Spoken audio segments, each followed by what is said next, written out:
Good afternoon, everybody. Welcome to Knowledge Exchange UK and our webinar with Elsevier this afternoon. I'm aware that we've got people from lots of different countries in the room, which is fantastic to see, and thank you for making time in your day to join us here. We are going to be speaking with Chris James, who's Principal Product Manager for SciVal at Elsevier, and we're going to be considering the role that data analytics can play in empowering institutions to shape their research and engagement narrative, something which is very important to Knowledge Exchange UK, and I'm sure to many Knowledge Exchange champions across Europe and around the world.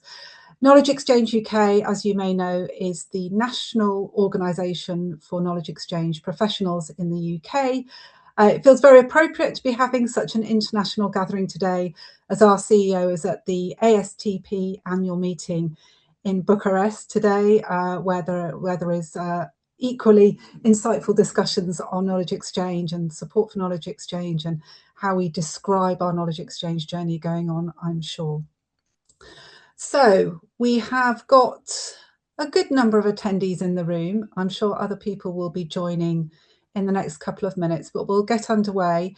The meeting is being recorded. We will share the recording afterwards with attendees.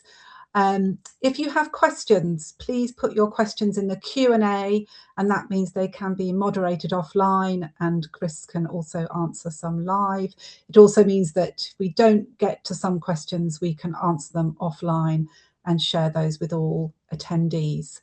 If you have any technical difficulties or you just want to make a quick comment, you can use the chat. I think that's everything I need to say. I will hand over to Chris and we can get going. So yeah, enjoy. Over to you, Chris. Lovely. Thank you very much, Tamsin. So yes, my name is Chris James. I am a principal product manager working on SciVal in Elsevier, based in Amsterdam. I'm one of 4 product managers that work on SciVal, and I'm very happy to be here to have a chat, to have a discussion around the sort of unlocking research to innovation insights and the different types of data which are available now.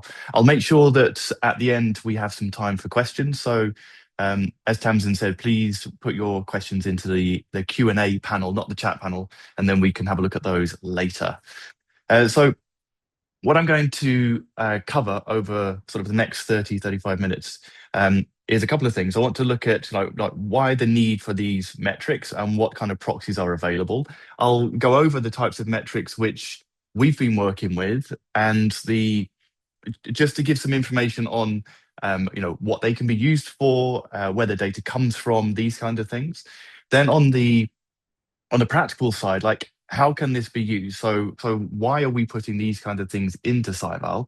And then I want to go through a couple of use cases on how we can look at these metrics and understand how we can get an idea on what your university is doing, and then dive into a specific research area and understand what are you doing in that area and who else is working in that area, and what kind of signals is your research generating based upon policy, patent data, and citations that they're receiving. And then, like I say, we'll have some time for Q&A afterwards. So there is more of a need to understand and demonstrate not just what research you're doing, but the outcomes and impact of that research activity. And I was doing just a little bit of searching on the internet, and you can basically see that we've got national assessment exercises where they are asking for narratives and additional evidence. So impact evidence, look at SDGs, patent and policy evidence. And the UK is doing this, Netherlands is doing it, etc. And then we've got other things such as innovation and accountability, where you're looking at like partner and sector collaboration, commercialization, local growth and public engagement. And then more and more of the rankings are also using this extended set of data. Some of these rankings, so the THE World University, the impact rankings, the QS World University rankings, and the US News, these are actually using data that comes from Elsevier, so it comes from Scopus. And so these additional data points are also being used to help put another lens on what the university is doing and what the institutions are doing. So there's a more sort of connected picture which is being put together, and it's needed to help when talking to funders, when looking at partnerships, when creating narratives around impact. On the Elsevier side, we actually commissioned a report. It's called Back to Earth. It was done about a year or so ago. So, and it was really looking at the holistic, consistent research evaluation that's being requested. And 66% in academia said that they have a moral responsibility to incorporate real world impact into standard research evaluation. Of course, they're very passionate about it. 70% of people said they're passionate about this, and they want to have a positive real world impact. And it's telling that narrative, it's telling that story so that outside of academia, people understand what the university is working towards. And of course, taxpayers' money, where is that going, etc. And they have said there's a lack of common frameworks and methodologies, lack of consensus on that. And we're hoping with some of the data and possibilities we have, we can help bridge those gaps. And so when looking at this topic in general, I was really looking at, okay, so what are the signals that we're going through? And you start with the research activity. So it's obviously a project which goes on in the first place. Then, as a result, there's some output which is created. It could be publication, it could be anything. Then there start to be some signals that that publication gets. Maybe it is you presented at a conference and it starts to pick up some traction there. Maybe you notice that people are viewing your publication online more. Then people start to cite it. Then you start to notice maybe it's a blog post is written about it, or there is a media article written about it. And all of these different signals are different kind of engagement opportunities with the research, and they can be used to create a narrative. And knowledge professionals here are often being asked to connect these things, but they are in different systems. You've got the publications in one place, you've got IP in another place, partnerships in another, there's policy engagement, case studies, funding opportunities, all of these kind of things. And all of this is obviously trying to drive the mission of enabling excellence in knowledge exchange across academia, industry, government, and the third sector across to create worldwide impact. So what I want to look at is what are these different types of signals that are there, and what can these mean for the different types of engagement that they can bring. So I started going through, okay, what are the common ones that we come across? So of course, the most common one is publication. So for us, that is super important. It's a record of something which is being peer reviewed. It has gone through a process. There's obviously been a lot of time spent in it, and it's looking to address some sort of question and share knowledge. So for us, that's always our starting point. Look at the publication. Then, of course, you have the citations that publication receives based upon other publications. Now, we're also able to see not just the citations, but you can also see the usage, the views that a publication has. Now, people can view something quickly and maybe not do anything with it, but we also know that there are areas, for example, nursing, where there's a load of people reading, but they don't then go off and write papers and cite your work, but they do put it into practice. Yeah, so understanding that there are some areas where reading, then applying, and maybe doing more research and writing a paper and therefore citing what you read in the first place is going to happen. And then there are other areas where people just read, they apply, but they're not researchers. They're not going to be publishing papers. So understanding that kind of early attention and that readership can also be very important. And then there's collaboration. Obviously, the research is being produced. Who are you working with to create that research? Is it international collaboration? Are you working with corporate partners? Is it local collaboration? All of these kind of things. And it's really interesting looking at the metrics around collaboration and seeing which papers receive more citations. And I can show you some evidence on that in a sec. Then you've got obviously academic corporates, collaboration, other sector collaborations. We've got grants as well. So where what funded this research? Then we have things like patent and policy citation. So patents, of course, is a little bit like uh, technology transfer. It's about knowledge transfer in this. With the policy, it could be helping to shape how things are done in society. Media is obviously visibility. You could also talk about it, how it helped to shape public opinion. And then there are other signals, some stuff which we're going to be working on later around clinical trials. So is your research being mentioned in clinical trials? Are there spin-offs or startups which are created from your university, patents which the university owns, which are then being used elsewhere? So all these different sort of signals, and some are more mature and available and more easily accessible, and some are quite difficult to get hold of. Also, what they can prove is very different. So you have to be very careful on how you interpret them. Um, Publications, you don't know what the real world output is from your publication. You just know what it's been done, what you have written, and how you're progressing something in science. But we don't know what the value is of that yet. Things like collaboration, we don't know how deep your collaboration has been. Maybe you're one of 10 people on a paper, or maybe you're one of 100 or 1,000 people on a paper. Yeah, is that true collaboration? Um, the same thing when you're looking at patent or policy citations. It doesn't mean that because my research has been cited by a patent, that there's been some sort of commercial impact or some transfer of knowledge that's had a real shift in what is being done. And the same with policy. We don't know, again, is our work really helping to change policy? Unless you dive deeper into all of these things. And I think that's one thing which I'll show in a sec as well.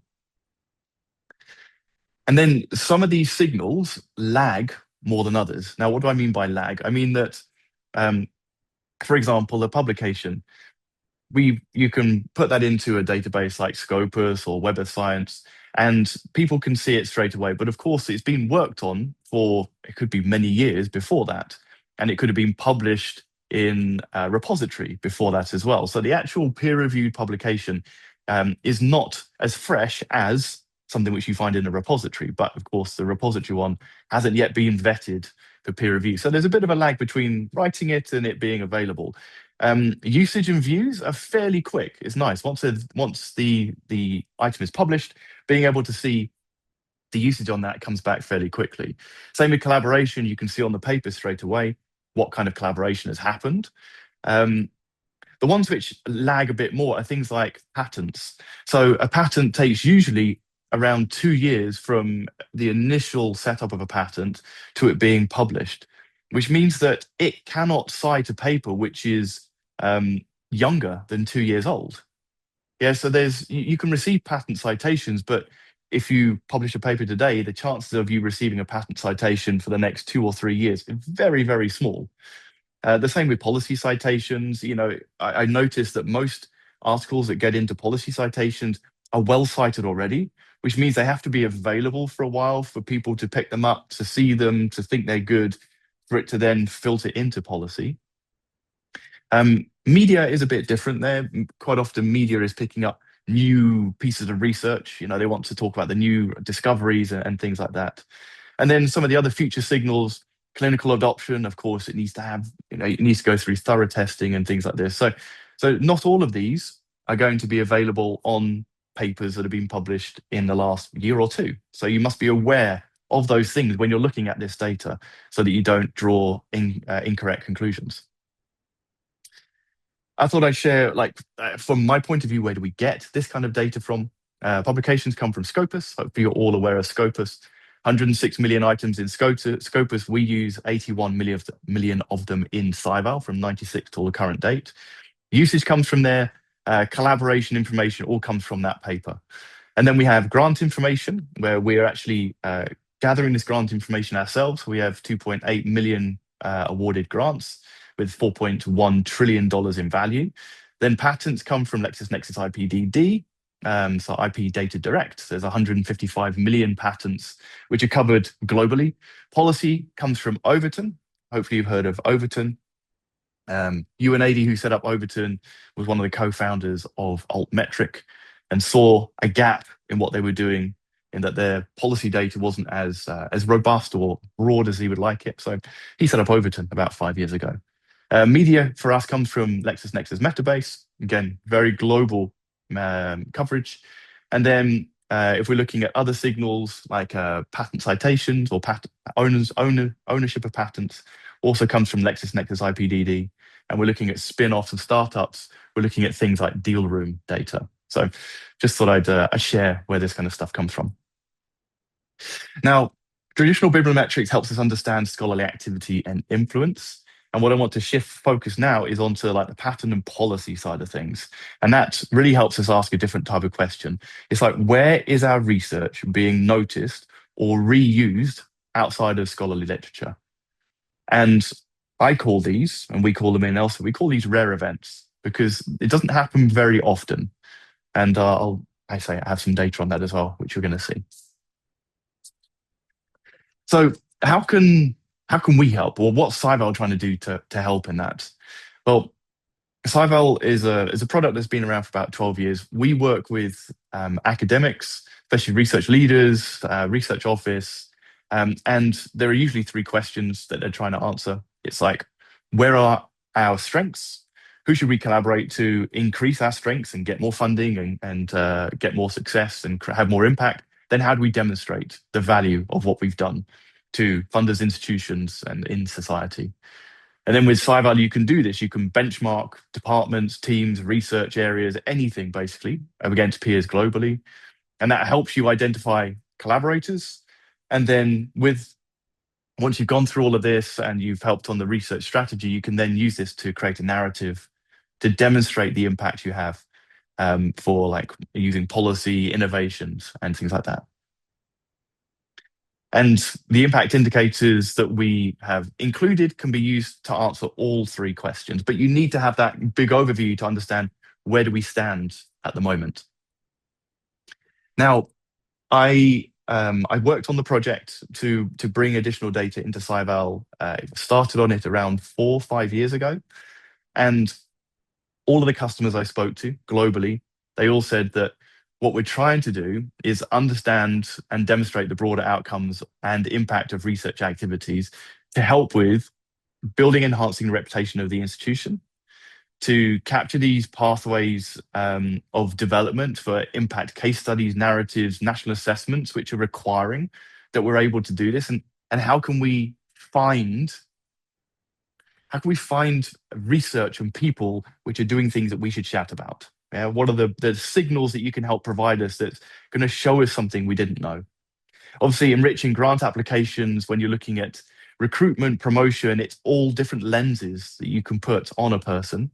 And then the same thing if you're looking to build a team, understand the collaborations they're in, then having these additional data helps to understand what kind of impact they're having and of the potential partners. They all said that this is great, but it's really difficult. How can we get it? It's labor intensive. It puts a big burden on us. It's in different sources. It's not integrated into our workflow. And that's why we started to bring this data into SciVal. And we started with the policy data, which came from Overton. And then we brought in the patent data. We're bringing media data in later this year, and we've got other data sources I'll share as well. It's more just to let you know that there's more data out there, but you can see the timescales between adding policy and then adding patents. Yeah, this stuff is not quick. And the reason it's not quick is because the data is not always great quality. And I compare this to like just the normal academic literature, like journal articles, those kind of things, which are always at a certain quality level. There's always titles, there's abstracts, there's the researchers, you always have the addresses, all of this information. It's peer reviewed, it's usually formatted in the same way. Policy data isn't, patent data is, but then there's lots of loose fields in there. Media data, you can imagine like how messy that data is with the different news organizations and how they do it. So bringing this data in, we could do it quick and sloppy, or we take our time to make sure that we're giving you the best signals possible, not showing repeat information. I thought maybe give a little bit of like what kind of coverage do these things have? Because global coverage is super important. It's fine if you want to look just at yourself and see what you're doing, but there's always the question of so what? Like, how do I compare to my peers? Or what's my outreach? And what kind of impact am I having, not in the UK, but I don't know, in Africa or in Asia or in North America, for example. So having a global coverage is important because it can show you stuff, again, which you weren't aware of. Did you know that your research is being used in a policy document in Northern Africa to help with drought coverage?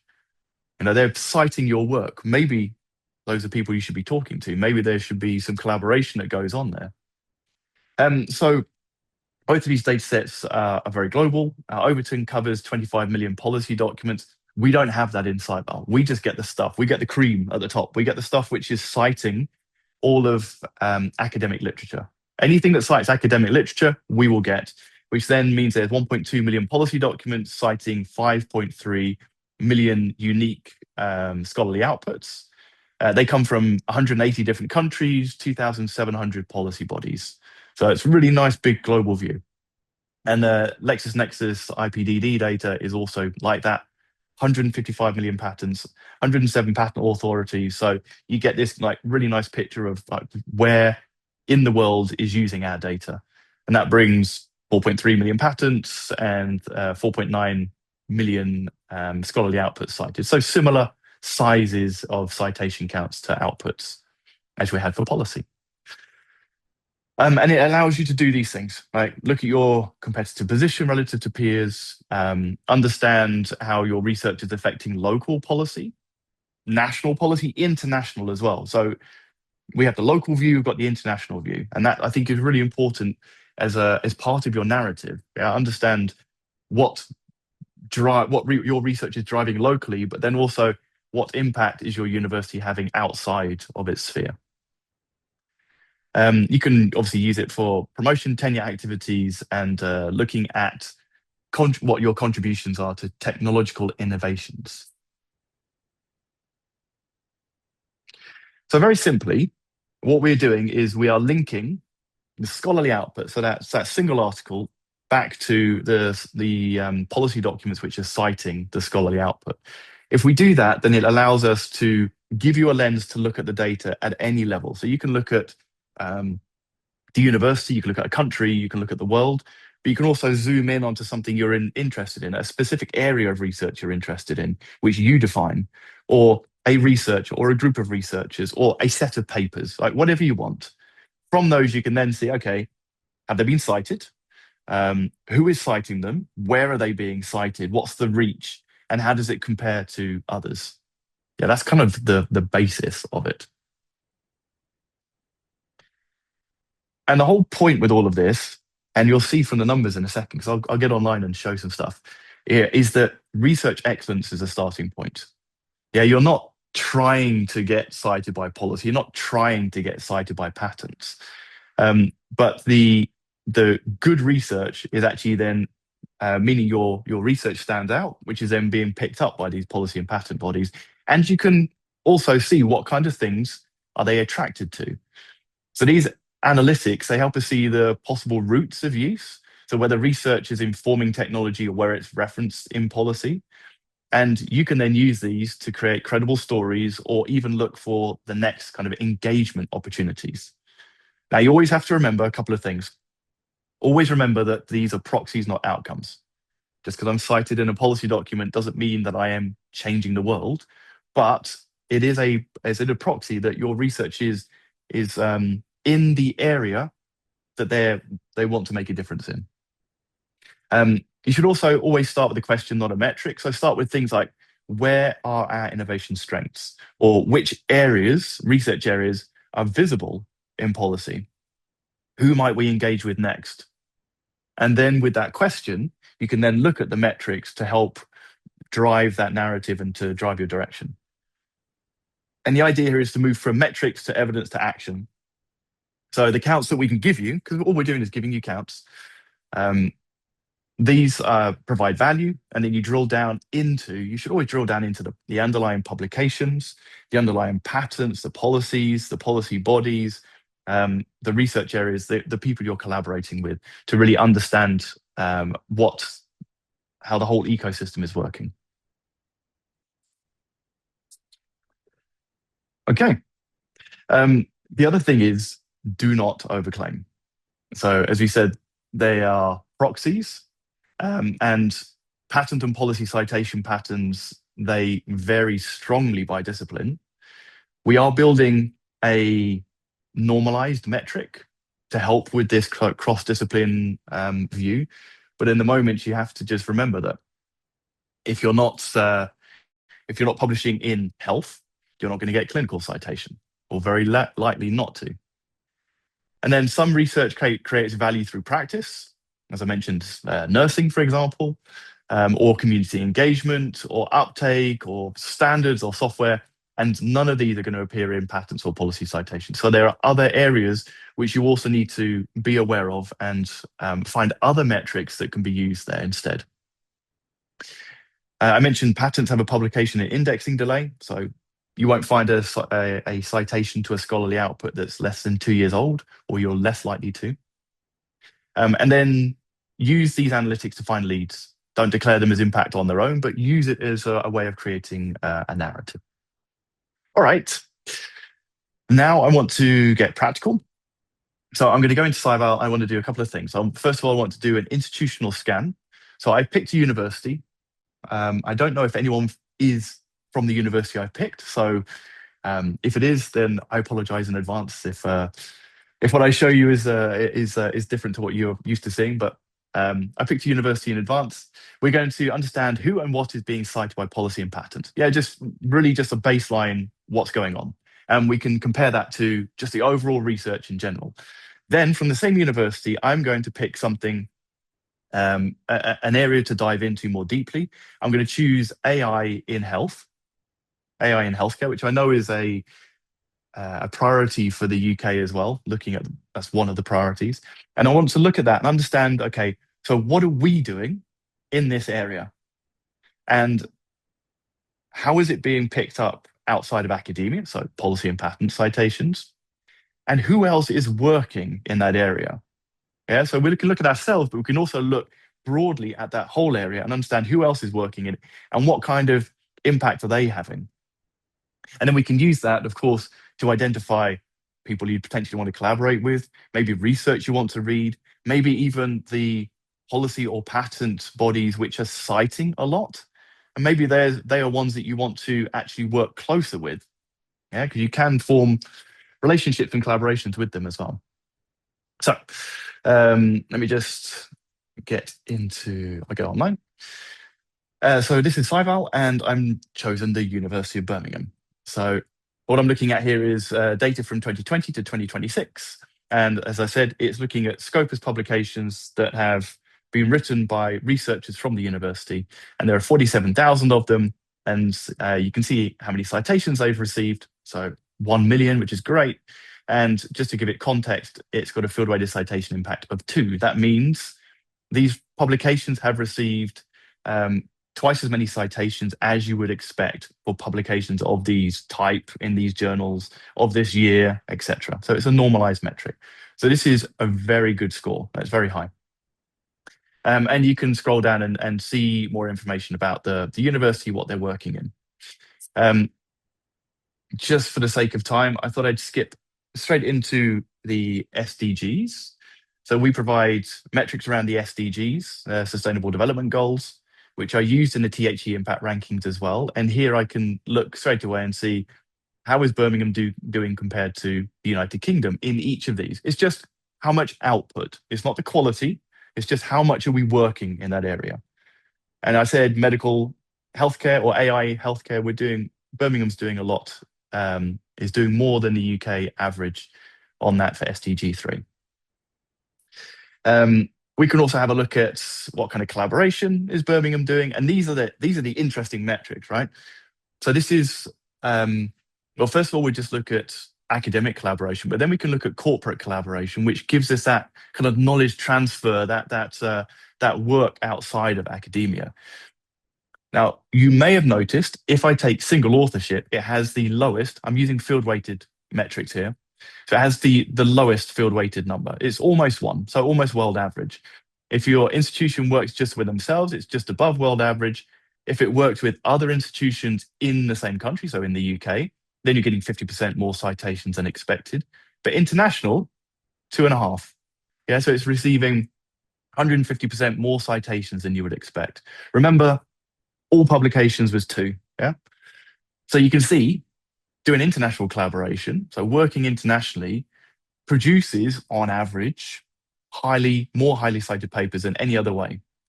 Except if you go down here and you look at corporate collaboration. So this is a really nice one. There's 6.4% of publication, 3,000. So that's not a small number. The field weighted value here is nearly 6. Yeah, so it's more than double just the international collaboration. So it goes to show that these kind of working relationships are generating more citations, usually because the research being cited more, being read more, and has maybe more application. And now just to run on, so I can go on to the policy impact side of things. So I'm now looking at all the publications that Birmingham has produced and seeing how many have been cited in policy documents. And so this is our kind of baseline. Yeah, so 8.4%, sorry, 8.7. So that's quite high. Usually 5 is high. So 8.7 is really good. And you can see it's coming from 98 different countries. Yes, it's not just the UK that's citing us, it's us. I'm now Birmingham, obviously. So it's not just the UK that's citing us, it's many other countries. Excuse me. And what we can see, if I scroll down a little bit, you can see the field weighted value as well. So all scholarly output, remember, was 2. Remember what it was for academic corporate was like 6 and a bit.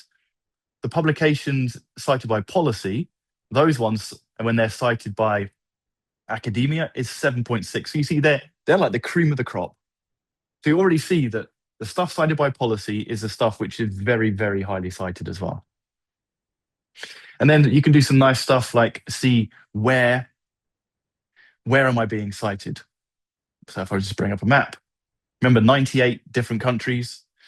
Yes, this one is meant to be in the middle of the water. It's intergovernmental, so it crossed boundaries. But you can see where all of these policy bodies reside. You've received, for example, 366 policy citations in Australia. And so you can see from 41 policy bodies. And then just briefly on patents as well.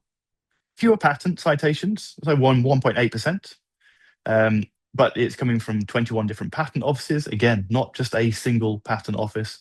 And if I go to go to the list of patent offices, then you can see where that spread is. Yeah, so this helps to show the range, the scope that your research is getting and the impact that it's having, not just in the UK, but outside of the UK as well.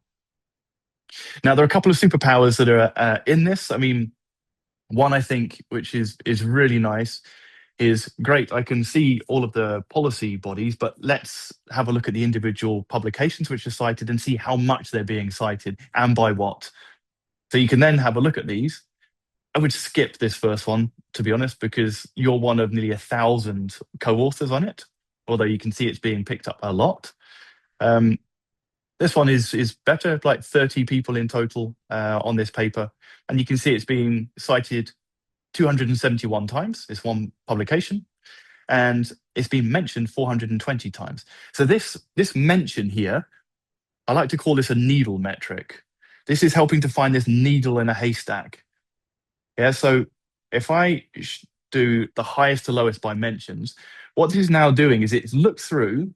It's not doing it on the fly. We've already done this in already. It looks through the policy document and it actually says where in the policy document has your research been cited each time, where it's mentioned each time.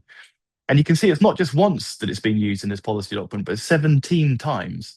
And then it takes you to all those different places,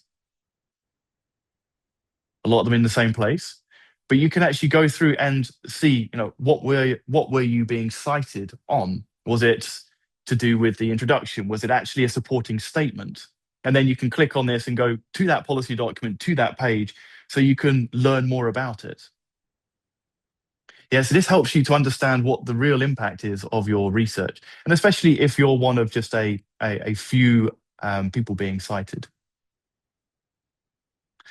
Okay, so I've kind of given us a quick overview of what Birmingham's doing. Now, what I want to do is actually focus on something more specific. So we're going to look at the topics that Birmingham is working in. And topics are areas of very distinct pieces of research. They're linked together by the papers that are citing each other. So they form these research communities. There are 95,000 of them in total, and Birmingham is publishing in nearly 14,000 of these different research communities. Um, I know from earlier looking that there's this artificial intelligence transforming diagnostic imaging in healthcare, which they are publishing a decent amount in, the 94 publications, and they're having a good impact. And so now what we can do is shift our focus to this. When we looked at Birmingham in general, I can now look at this and say, okay, what are we producing in this? Okay, there's 94 publications. It's got a very high field weighted citation impact. Who are the people who are writing this? What are their publications? Yeah, so I can have a look at that. I actually want to, and I could look at it in policy and patents as well, but we don't have time. What we can do instead is go, right, I know what we're doing, but what else is everyone else in the world doing? So this is where you kind of zoom out and look at this whole topic. So not just the 94 publications from Birmingham, but the, what is it, like 14,000 or 16,000 publications that is being produced in the whole world. So I can see, what are we doing in that?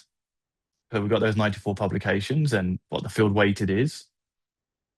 And I can see what the rest of the world is doing. So there's a lower field weighted citation impact in general. But I could also see who is writing in that area. So this is an area which is important to me. Like, which authors are writing in it? Where do they come from?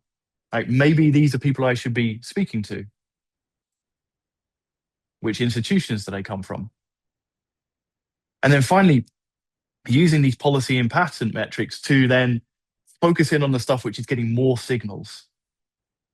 Yeah, so focus in on these 1,132 publications. Like, what are those publications? Who's written them? Who are the co-authors? When were they written? All of that information. So, excuse me. So you can use this as a way of understanding what you're doing and what signals are being picked up for you, but also to then look at the broader picture. Who else in the world is working in this? How are they being cited? Where are they being cited? Where are they publishing? Who are they collaborating with? Are we collaborating with those people? I wish I had more time to show more, because I could go on for ages on this, but I will stop there. I'll just finish with the last couple of things to say that we're in Elsevier. We know that what we're showing at the moment is just outcomes. It's, we're showing proxies to outcomes on cultural, economic, environmental, societal impact with these policy patents, media citations. We would love to get to the real world outputs. Yeah, jobs created, CO2 reduced, lives saved, all of these kind of things. Finding that thread from here back to the literature is very difficult. It is something we're working on, but it's going to take time. So in the meantime, these proxies are what we can deliver. And then we can bring additional proxies, as I've mentioned some of these already, additional metrics to help normalize for how different areas work, and then give you more signals that can be used to help tell those narratives and tell those stories. So I'll finish on, we've looked just now at how you can use signals of uptake to build better innovation and policy narratives, and then use that to help you decide where to engage next. Remember that just because you're being cited in a policy or patent, it reveals a pathway. It's not proof that something is changed. The value is really drilling down. So we're just providing the way of allowing you to drill down, and other databases do the same kind of thing. Get to that, speak to the people who've written those papers, understand what they're trying to achieve. Also, let them know sometimes their research is being used in ways they had never thought of before. And then the strongest narratives don't just come from metrics, it comes from expert judgment, institutional context, speaking to people about it as well. The metrics can help guide you and they can help provide evidence, but it's only a part of what you need to do. Thank you. I'll pause for questions. Fantastic. Thank you, Chris. That was really interesting. And I've made lots of notes and I'm just getting lots of questions pinging up in my own mind. I can see we've got a couple in the Q&A, which we'll come to first because we've got about 5 minutes left in the webinar.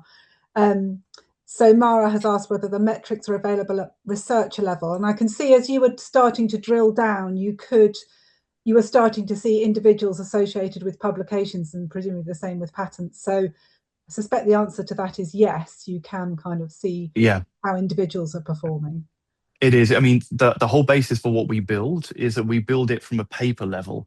And a researcher is just made up of a number of papers. So we combine those to create a profile. So yes, you can look at a researcher or a group of researchers, even a fake researcher profile, like just the cream of the crop, or take these papers. So the short answer is yes, you can. Yeah, fantastic. And then Chris Hubbard asking about timelines for future developments and how you'll let people know when they're being released. Yeah, sure. So the media side, we're looking at bringing out very early in Q3.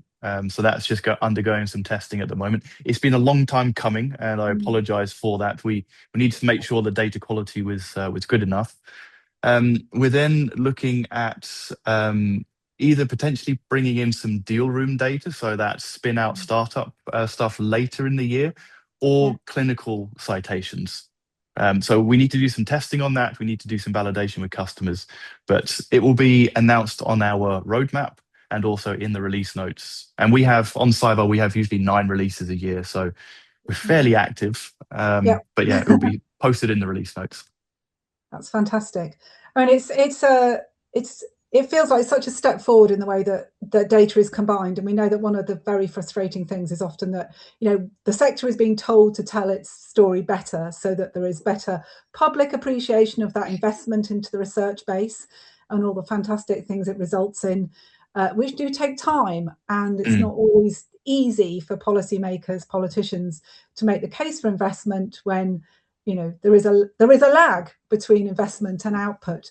But hopefully by doing more with combining data sets and helping individual institutions and collaborations between institutions and different players in the system, that will help to provide that evidence that's needed to give. I think it's about giving confidence, isn't it, for investment in different ways, whether that's at a national kind of budgetary level or whether it's at an institution level to invest into a particular course of action.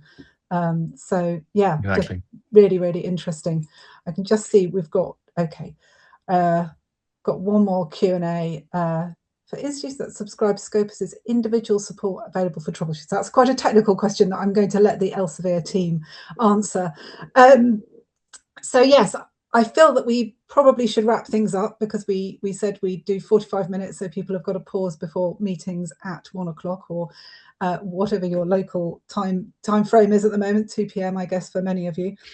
I will just add that this question about narrative and evidence-based narratives and how we demonstrate the value of knowledge exchange, of research investment to various different kinds of audiences is a very hot topic at the moment and something we will be addressing at a conference. We have Alicia Greathead, who's the Chief Executive of the Campaign for Science and Engineering, and she's going to kick us off in a plenary discussion about that, and we will be bringing speakers alongside her to talk about the data aspect and the public affairs aspect.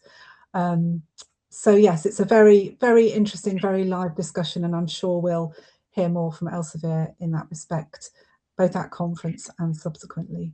So thank you very much, Chris. Thank you very much to Owen, who's been behind the scenes. Thank you to Elsevier colleagues who've been in the chat and helped to set up this webinar. Thank you to everybody who has joined us. And if you're listening to this in the playback, thank you very much for watching. Do get in touch if you've got any further questions with the Knowledge Exchange team, and we will pass your questions on. Have a good afternoon, everybody. Thanks very much. Bye-bye. Bye.